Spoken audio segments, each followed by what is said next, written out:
Good day, everyone. How are you doing today? I can't with these glasses. They always get like so smudged.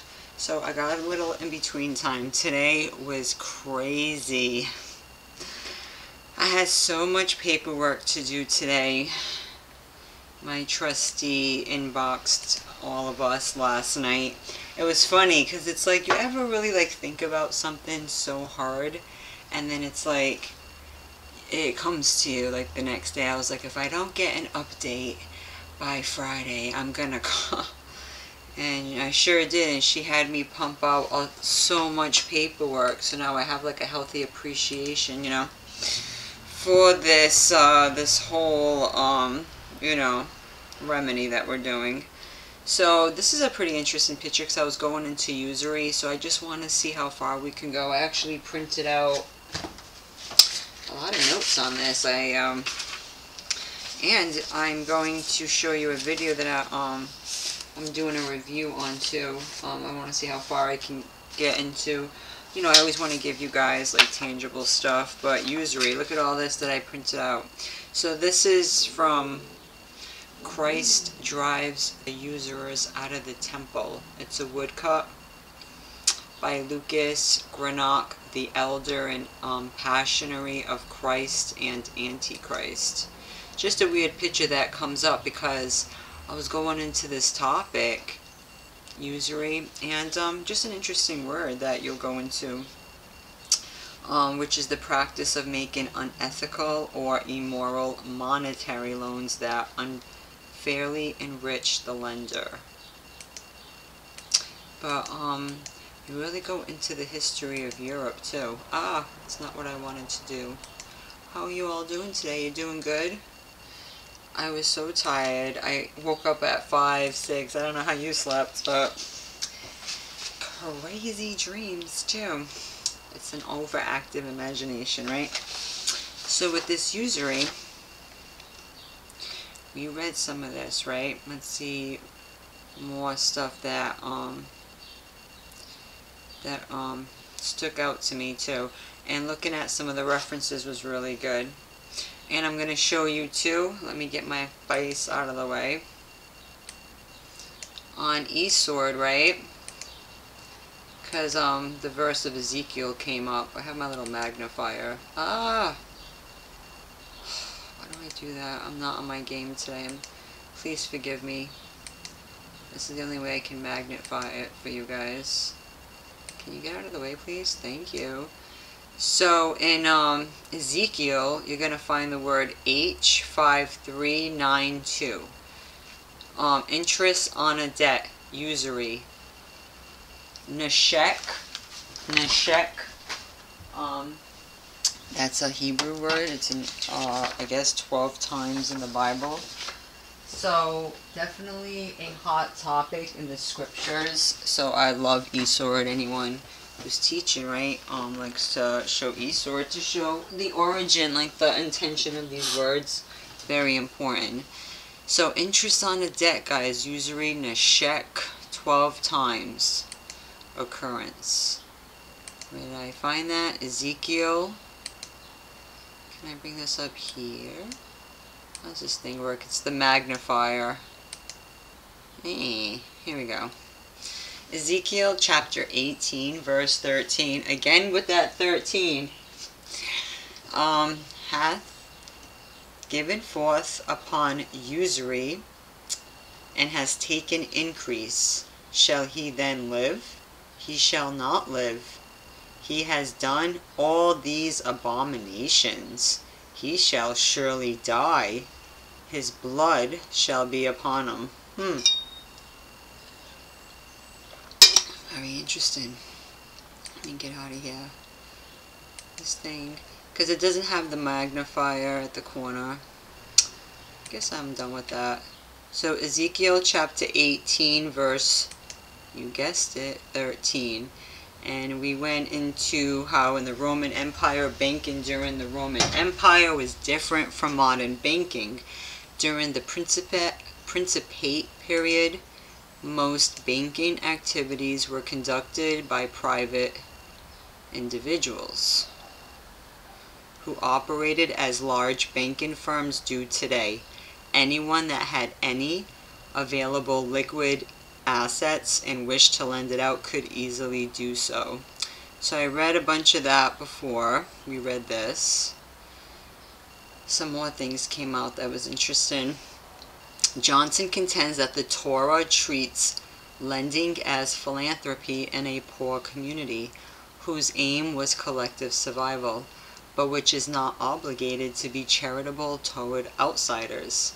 A great deal of Jewish legal scholarship in the Dark and the Middle Ages, and people need to, have respect for the Dark and the Middle Ages, which were the melanated people of Europe, right? And I was thinking about it too, because like in my culture we were so-called raised Portuguese, right? And they have like this saying that they're so proud of. It's like, when we get really tan, they're like, oh, it's that Portuguese blood. But when you really think about it, the Portuguese blood goes back to the melanated, right? People that ruled Europe. So I'm like, yeah, that means that there was some mixing or something then, if that's the case, if you think about it. It's just funny how they do love to say that, though. So a great deal of Jewish legal scholarship in the Dark and the Middle Ages was devoted to making business dealings fair, honest, and efficient. Well, that's good. As Jewish people were ostracized from most professions by local rulers during the Middle Ages, the Western churches and the guilds, what's that? Which is an association of artisans and merchants who oversee the practice of their craft trade in a particular area. Interesting. They were pushed into marginal occupations considered socially inferior, such as tax and rent collecting and money lending. Natural tensions between creditors and debtors were added to social, political, religious, and economic strains. Financial oppression of Jews tended to occur in areas where they were most disliked, and if Jews reacted by concentrating on money lending to non-Jews, the unpopularity and so of course the pressure would increase. Thus the Jews became an element in a vicious circle. The Christians, on the basis of the biblical rulings, condemned interest-taking absolutely, and from 1179 those who practiced it were excommunicated. Catholic autocrats frequently imposed the harshest financial burdens on the Jews. The Jews reacted by engaging in the one business where Christian laws actually discriminated in their favor and became identified with the hated trade of money lending. So it says in Jewish law, there's been some type of historical rulings. I know now it's all flipped what the term Jewish even means, but maybe these, were the original ones. And then because it goes into like how they were expelled and from Europe, so it like all links together. Just a really interesting road that started, just researching the finance aspect, and it brought me even to more history as well. So to complement whoever else, I mean, all our roads, guys, are gonna intersect. It's just what it's gonna be, right? Because we all do, like, we're on similar lanes, but on the same highway, if you wanna use metaphors. So several historical rulings in Jewish law have mitigated the allowances for usury toward non-Jews. So I found this interesting too. In England, the departing Crusaders were joined by crowds. I'm trying to see if that's just my neighbors. Let's see. I'm trying to see how much time I have. Of debtors in the massacres of Jews at London and York in 1189 to 1190. In 1275, Edward I of England passed the statute, I thought that was interesting, of the Jewry, which made usury illegal and linked it to blasphemy. Look at that. In order to seize the assets of the violators. So that's something to look up. The statute of the Jewry, Statutum di Judaismo, 1275, guys. Oh, this is so complex that I don't know how, it's going to have to be broken down. It's funny how there's a Herald of Gloucester. There's a Gloucester, Massachusetts, an hour and a half north. You got the Edict of Expulsion that comes up. Synod of Oxford. I know my neighbors. Rowdy. It placed a number of restrictions. So this was passed by Edward I of England. Passed a number of restrictions on Jews of England, most notably outlawing the practice of usury. Since the time of the Norman conquest, Jews had been filling a small but vital role in the English economy. Usury by Christians were forbidden at the time by the Church of Rome, but Jews were permitted to act as moneylenders and bankers. That enabled some Jews to amass tremendous wealth, but also earn them enmity, which added to the increasing anti-Semitic sentiments of the time. Due to widespread indebtedness and financial ruin among the Gentile population. That is definitely something you'd want to look up, Statute of the Jewry. But this is all from Usury. I learned so much just from this. Just from this link, guys. Because, it's kind of being like a forensic auditor or whatever. Like, we're really analyzing. Like, I'm like that. I just need to... I'm over-analytical. I guess in some ways that could be a good thing.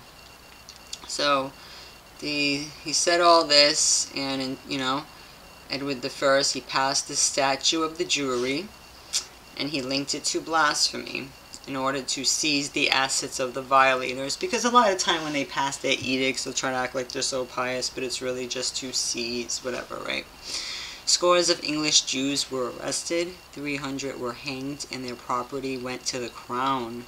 In 1290, all Jews were to be expelled from England, allowed to take only what they could carry. The rest of their property became the crown's. Usury was cited as the official reason for the Edict of Expulsion. However, not all Jews were expelled. Let me try to bring that just a bit. Here we go. Oh, it brought me down. It was easy to avoid expulsion by converting, this is the compromise, right, to Christianity. Many other crowned heads of Europe expelled Jewish people, although again, converts to Christianity were no longer considered Jewish. Many of these forced converts still secretly practiced their faith. The growth of the Lombard bankers, and pawnbrokers, we can get into that topic. Pawnbrokers, big exploitation device. You notice how, pawn pledges, or simply the collateral. This is a way they seized the wealth of the people as well, who moved from city to city along with the pilgrim routes. Well, why not, right? I found this really interesting too. This Die Wirtschaftsfrage is the title of a Lutheran church, Missouri, because Missouri is a very interesting place of interest. Keeps coming up in research. I wonder what's really going on over there. Work against usury from 1869. Usury is condemned in 19th century Missouri Synod doctrinal statements. That's pretty interesting. Anybody know of this place? The headquarters, Kirkwood. That's an interesting place too. I guess that's an inner ring, western suburb. Of course it's near St. Louis. St. Louis, man. Hot spot. Especially when, I talk about the Treasury, the Federal Reserve, and all the, accounts, and it's just so weird. My spiritual radar keeps going up. So you got all these places here. I just found their little, where is it? And I guess they were organized in 1847 in Chicago, Illinois. And they were dubbed the German Evangelical Lutheran Synod of Missouri, Ohio, and other states. So you got your players, guys. Tax status 501c3, of course. But I wanted to show the little Luther rose. I didn't know this was a Luther rose. This might be my thumbnail. Luther rose. This was going into other directions too. I'm like, man. But you know, I only do what I have time permitted. And I want to get to the meat and potatoes as quickly as possible. Because, especially when I know I don't have much time. As much as I love chatting with you all. Alright. So you can go into all of that. There is a lot that goes into it post World War II. Antichrist, Freemasonry. It wouldn't be complete without it, guys. It wouldn't be complete. I like how they have the word sin and synod. So it says the Missouri Synod emerged from several communities of German Lutheran immigrants during the 1830s and 1840s in Indiana, Ohio, and Michigan. Isolated Germans in the dense forests of the American frontier were brought together and ministered to by missionary F.C.D. Weniken. A communal emigration from Saxony under Bishop Martin Stephen, if that's even his real picture, right, created a community in Perry County, Missouri, and St. Louis, Missouri. In Michigan and Ohio, missionaries sent by William Lowe ministered to scattered congregations and founded German Lutheran communities in Frankenmuth, Michigan. Interesting. So they're at odds with the rationalism, Christian ecumenism, and the prospect of a forced unionism of the Lutheran Church with the Reformed Church in the neighboring kingdom of Prussia.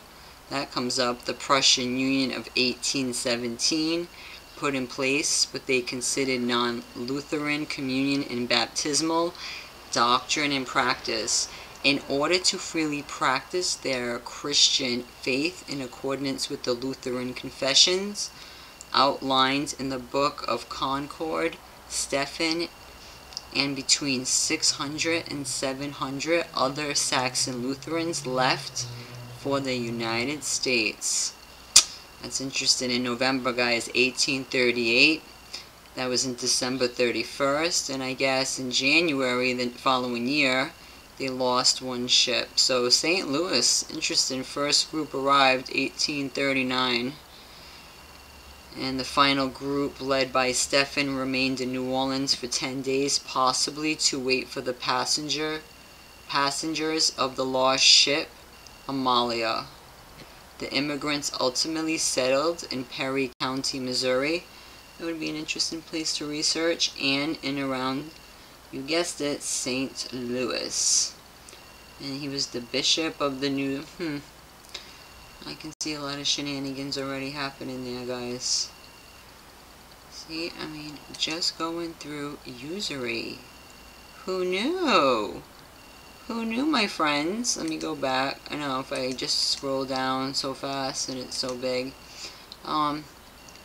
Really good terms, though, that were really sticking out. Let me get down here quickly.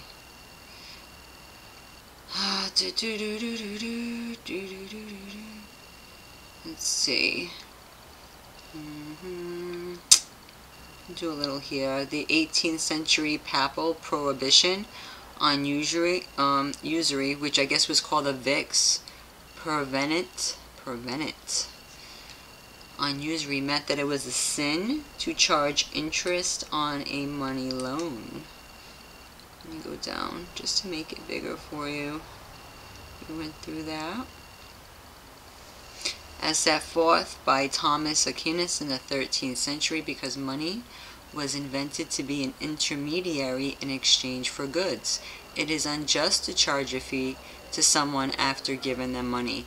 That is because transferring ownership of property implies the right to use that property for its purpose.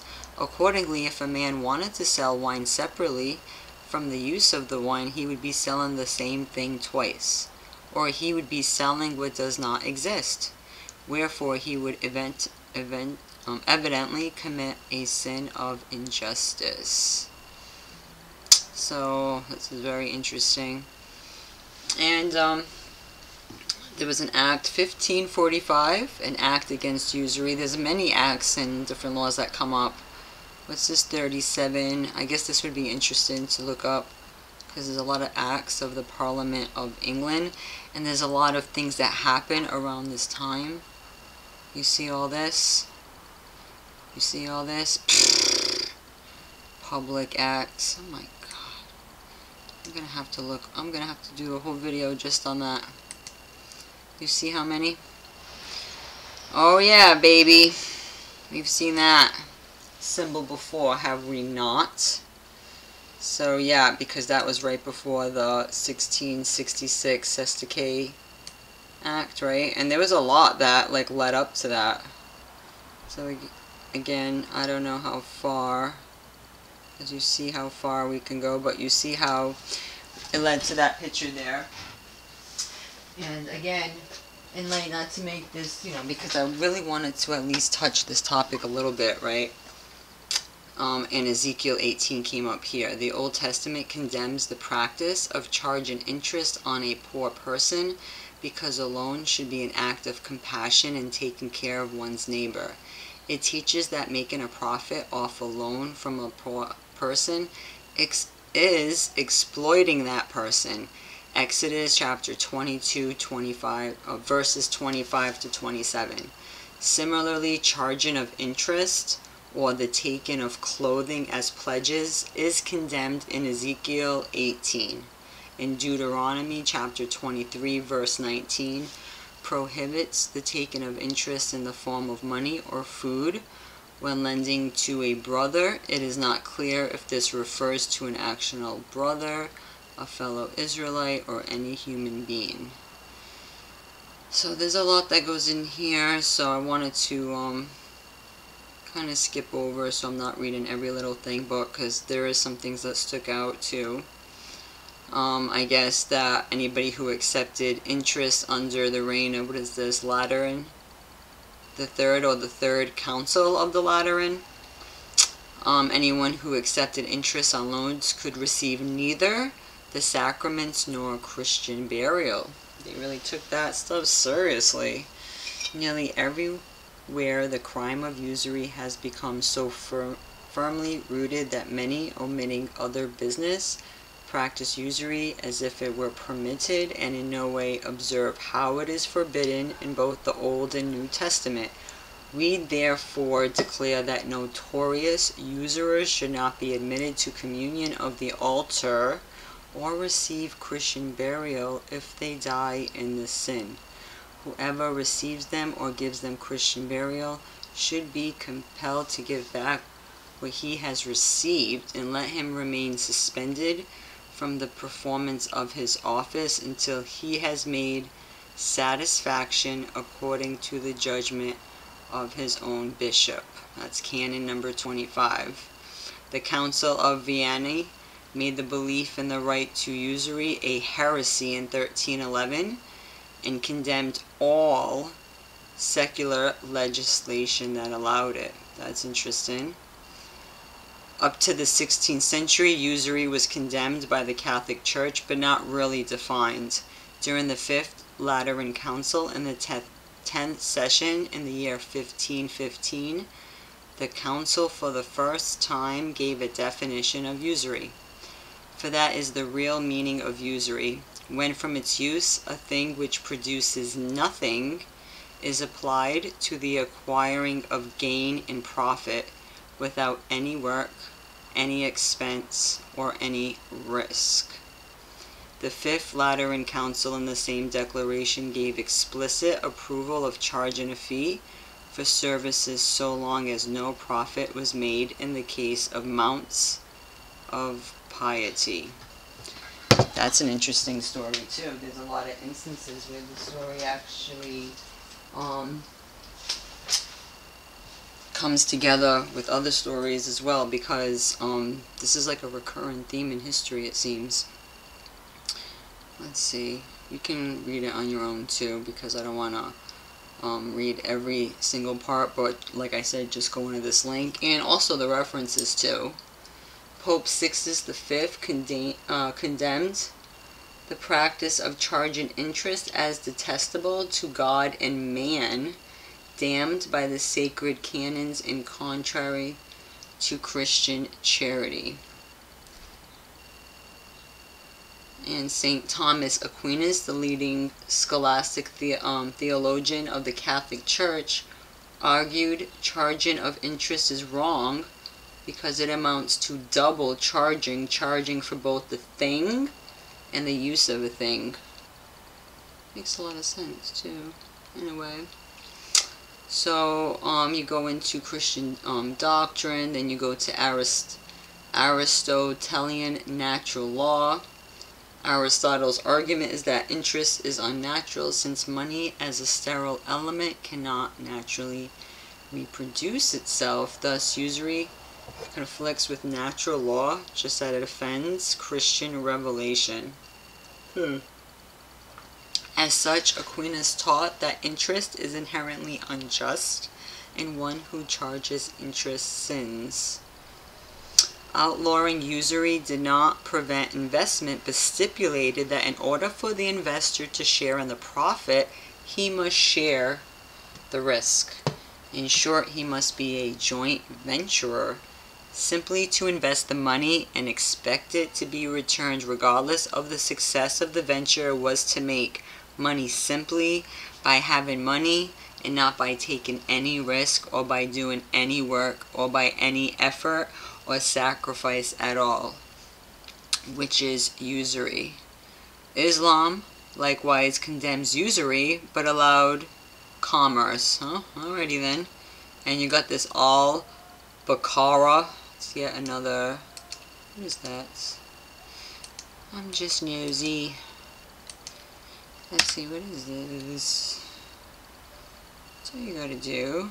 Oh, of course I can't understand it. It's probably, this is the Quran.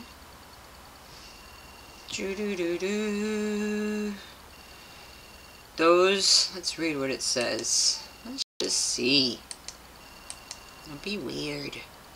Just research. Those who devour usury will not stand except as stand one whom the evil one by his touch has driven to madness. That is because they say trade is like usury, but Allah has permitted trade and forbidden usury. Those who after receiving direction from their Lord desist shall be pardoned for their past. Their case is for Allah to judge. We know the Most High, that's not His name. We're just reading from what, their perspective. But those who repeat the offense are companions of the fire. They will therein forever. Interesting. And it says here, but those who devour interests become like the one whom Satan has bewitched. Can you guys see? This is interesting stuff.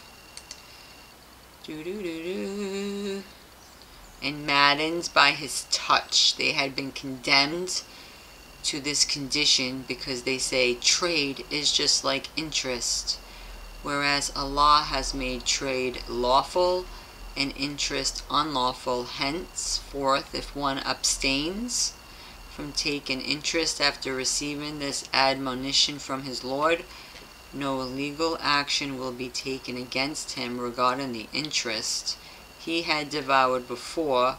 His case shall ultimately go to Allah. But if one repeats the same crime, after this he shall go to hell, where he shall abide forever. Interesting stuff. An alternative that suggests investment and sharing a profit and loss instead of sharing only profit through interest. Judaism condemns usury toward Jews, but allows it toward non-Jews. Deuteronomy chapter 23, verses 19 to 20. St. Thomas allows, however, charges for actual service provided, thus a banker or credit lender could charge for such actual work or effort as he did carry out, which is any fair administrative charges. The Catholic Church, in a decree of the Fifth Council of the Lateran, it's almost like the Latter-day Saints, right? Expressly allowed such charges in respect of credit unions run for the benefit of the poor, known as Montius Pietus. This is interesting too. The nature of the sin, this is a quote from Pope Benedict. Is this the 14th maybe? The nature of the sin called usury has its proper place and origin in a loan contract, which demands by its very nature that one return to another only as much as he has received. The sin rests on the fact that sometimes the creditor desires more than he has given, that any gain which exceeds the amount he gave is illicit and usurious. So we go into it, there's so much. I mean, whew. Let me just give you stuff that's, you know, a little bit more to today's time. Literature, of course, we went into how that's in Dante's Inferno. You got the Magna Carta commands, if anyone has taken anything, whether much or little, by way of loan from Jews, and if he dies before that debt is paid, the debt shall not carry usury so long as the heir is under age, from whomsoever he may hold. And if that debt falls into our hands, we will take only the principal contained in the note. So in the United States, usury laws are state laws that specify the maximum legal interest rate at which loans can be made. In the United States, the primary legal power to regulate usury rests primarily with the states. Each U.S. state has its own statute that dictates how much interest can be charged before it is considered usurious or unlawful. If a lender charges above the lawful interest rate, a court would not allow the lender to sue to recover the unlawfully high interest, and some states will apply all payments made on the debt to the principal balance. In some states, such as New York, usurious loans are voided ab initio. So it's called loan sharking, we know. On a federal level, Congress has never attempted to federally regulate interest rates on purely private transactions, but on the basis of past U.S. Supreme Court decisions, arguably the U.S. Congress might have the power to do so under the Interstate Commerce Clause of Article 1 of the Constitution. So you see all these laws too, and they're really all very relatable, because you even got all these acts that come up, and some of them will, like, you know, if you're doing any type of research in this arena, will definitely stick out.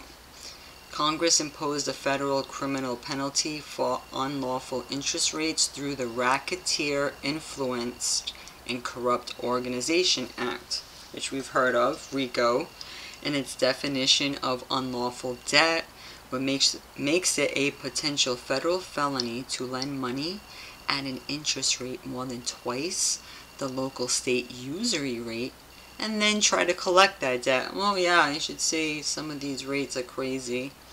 It is a federal offense to use violence or threats to collect usurious interest. So you have separate federal rules applied to most banks.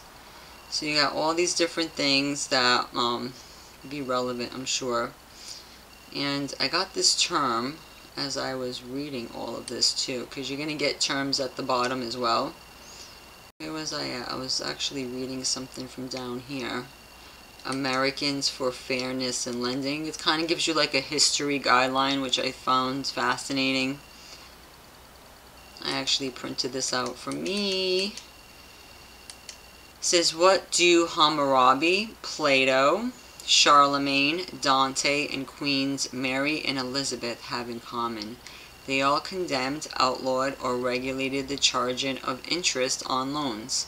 In fact, until the early 1900s, interest rates in the United States were kept at or near 10%. And until 1979, loan laws provided some interest rate cap in every state. Then everything changed. Governments and banks put profits before people, and now the lending industry is spiraling out of control. So you got the Old Testament came up too, right? The prophet Ezekiel includes usury in a list of abominable things, along with rape, murder, robbery, and idolatry. So usury, the practice of lending money and charging the borrower interest, especially at an exorbitant or illegally high rate. An excessive or illegally high rate of interest charged on borrowing money.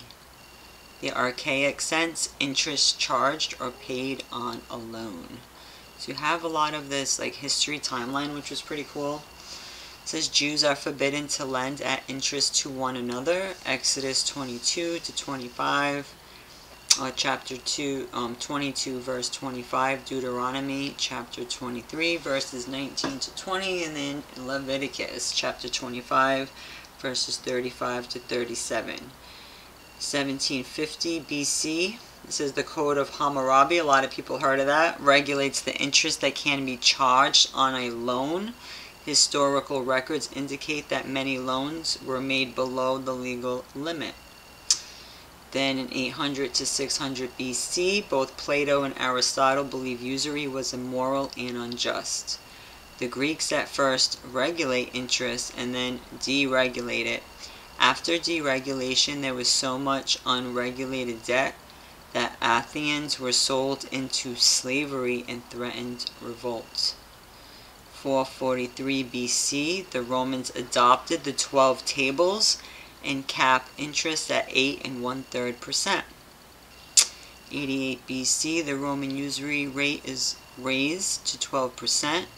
533 AD, the Roman Code of Justinian sets a graduated maximum interest rate that did not go over 8 to 1/3% for loans to ordinary citizens. This law lasts until 1543 AD. It goes really into it. 7th century, the Quran. Is that chapter 2, verse 275 to verse 276? States, those who take usury will arise on the day of resurrection like someone tormented by Satan's touch. That is because they say trade and usury are the same. But God has allowed trade and forbidden usury. Whoever, on receiving God's warning, stops taking usury may keep his past gains. God will be his judge, but whoever goes back to usury will be an inhabitant of the fire. So you got 800 AD, Charlemagne outlaws interest throughout his empire. In the 11th century, in English, the taking of any interest at all is punishable by taking the usurer's land and chattels. Medieval canon law, usury is punishable by excommunication. Medieval Roman law, usurers are fined 4 times the amount taken, while robbery is penalized at twice the amount taken. 1306 to 1321, Dante pens the Inferno, in which he places usurers at the lowest ledge. I love it. That's funny. In the 7th circle of hell. Lower than murderers. Wow. 1553 to 1558, during the reign of Queen Mary, English Parliament again disallows the collection of interest. 1570, during the reign of Queen Elizabeth, interest rates in England are limited to under 10%. This law lasts until 1854. 1713, adoption in England of the Statute of Anne, an act to reduce interest rates. And then in the 18th century, American colonies adopt usury laws, settled the interest cap at 8%. And then after 1776, all of the states in the Union adopt a general usury. Most states set the interest limit at 6%. And then the early 1900s, a move to deregulation causes 11 states to eliminate their usury laws. 9 more states raise the usury cap to 10% or 12. Banks are not making personal loans. Salary lenders fill the need by purchasing a worker's future wages in exchange for a high fee, equal to a lending rate of 10%. 33%. It's pretty much what they take out of your paycheck, right? 1916, a uniform small loan law allows specially licensed lenders to charge high interest rates up to 36% in return for adhering to strict standards of lending. Of course, the creepy ice cream man has to go by. I had a whole video on that. It got taken down. It was too raw. 1945-1979, all states adopt special loan laws that cap interest at higher than the general usury rate at 36%, but cap it nevertheless. 1978, the U.S. Supreme Court decides that national banks may export the state interest rate law of their home state into any state where they do business. So you go really into it. Where do we got now? Let's go down to more recent developments. 1994 to 2005. Many states and cities try to protect their citizens by adopting state statutes and local ordinances to curb predatory lending, but preemption claims by the federal government impede their efforts. Numerous bills are introduced in Congress to protect consumers in a wide range of transactions, including rent-to-own, credit cards, payday lending, and predatory mortgage lending. But none of these bills make it to a hearing. 2006. The Department of Defense releases its findings that predatory lending, particularly payday loans, undermines military readiness, harms the morale of troops and their families, and adds to the cost of fielding an all-voluntary fighting force. Yeah, no shit. DoD urges Congress to cap interest on loans marketed to the military. Damn! 36%. There's your 666, 3 6s. 2007, the launch of Americans for Fairness. The launch of Americans for Fairness in Lending, a national multi-organization collaborative message and action campaign designed to raise public awareness and generate outrage about predatory lending. That's interesting. But there was a term here that really stuck out. I know I'm already probably making this so long. I'm trying to hurry up. I'm just really tired today. You can see all these terms that come in. Even Buddha. That's weird. Buddha comes up, guys, of course. Unright livelihood and usury.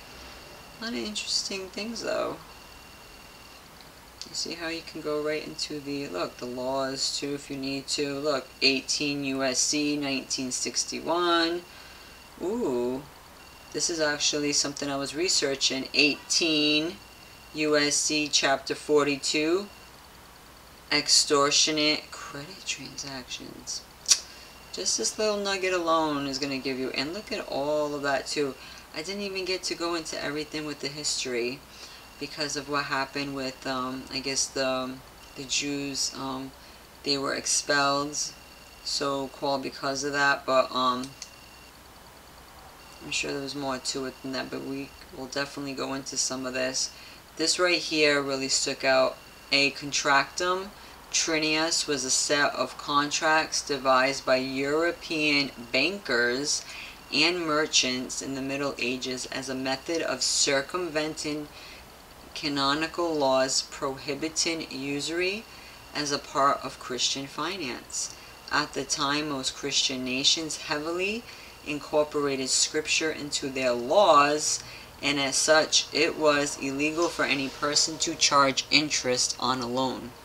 To get around this, a set of 3 separate contracts were presented to someone seeking a loan: an investment, a sale of profit, and an insurance contract. And a lot of these contracts really are just that.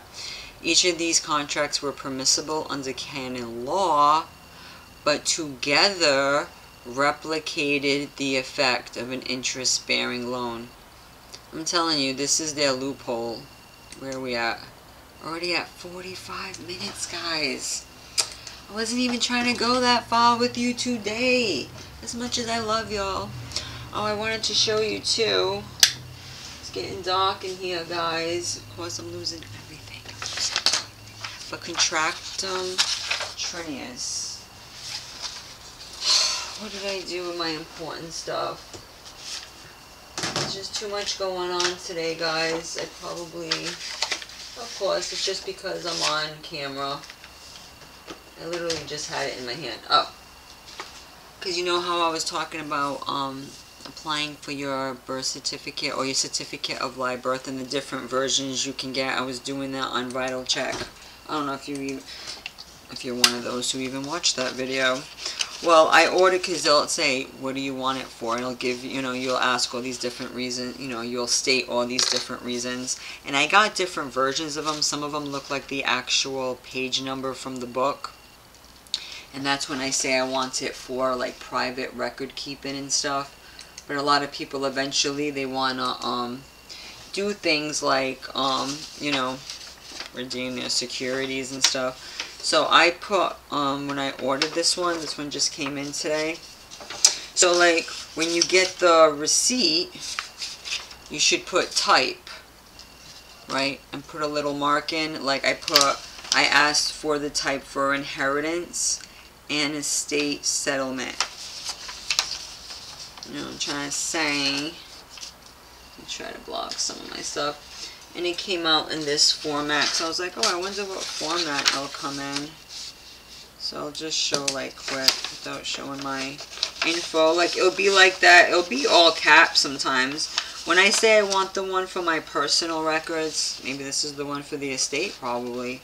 Maybe the estate's going to be in all cap probably. Probably, guys. But see, can't really see that good. But, like, it's all left centered, and some of the ones that I got when I said like personal, some of them have already authenticated pages on it, so it's hard to open, but they have more of like that page of the actual recording, because I'll have like the page number, I'll have more information, and I'll have my information like my name in upper and lower case. I just found that to be fascinating because on Vital Check online, you can ask what kind of certificate you want. Like, what are you going to use it for?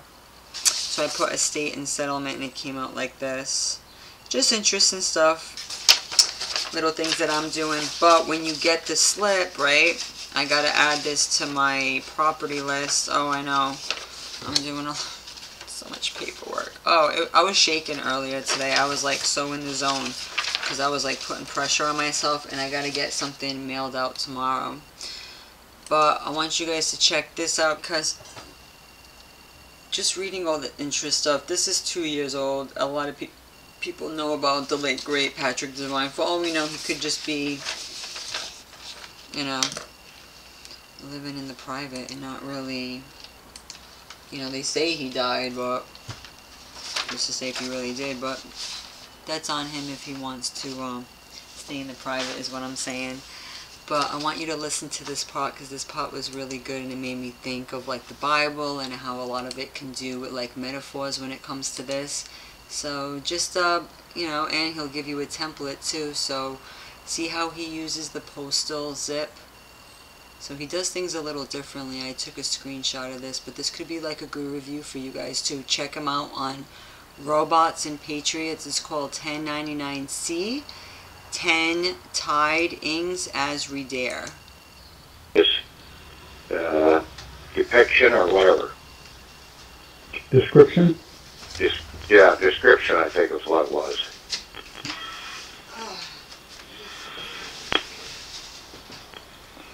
And look it up in Anderson or Oxford Universal Dictionary. You'll find more about the word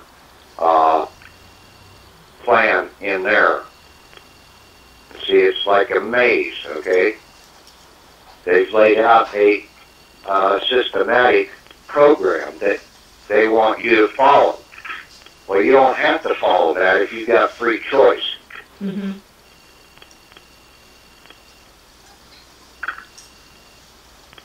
And you're supposed to have a free choice. So, and all of this basically is right in the Bible, okay? Like I've tried to tell people, the Bible is a law book, okay? Just like that Sermon on the Mountain, the 5 loaves and the 2 fishes, okay? Feeding 5,000 people. What a hoax. That was no damn miracle. He gave them the 1099 A, B, C, the 1096, and the Form 56. That was the 5 loaves. The 2 fishes were either the 1040 or the 1041 to get your return. That's how he fed the people. He gave them the knowledge to basically feed themselves. That's so true, guys. I'm going to put this for you. I gotta go. My time is up. My time is up. Maybe I should put this as a picture, right, guys? Because he went into the whole history with the Jesus stuff. And then if I put that other thumbnail, you're going to be like, does that even match what you're even talking about? I know, I just go into so many different, maybe I should put this little guy here, because it was all about him driving out the usurers out of the temple. Of course, who knows, you know, they get these pictures from wherever, but we're almost at an hour, and my time is up because my family is home, so I'll let you guys go. Have a wonderful day. Thank you so much for listening. This can go really deep with the usury. I mean, if you go into this alone, guys, it's going to be really detailed. So check it out for yourself, and check out, I'm not going to always put the links, guys. Check out Robots and Patriots. It's really easy to find this shit. 1099C. He has the templates up for you. It's a 2-year-old thing, but people really need to understand these forms because they're really, really confused when it comes to it. But if you listen to that and then you see how the Bible is too, like maybe it's, you know, because he does say it's a law book, so you'll definitely get a lot from listening to him. So thank you guys. Have a wonderful day. I'll talk to you soon.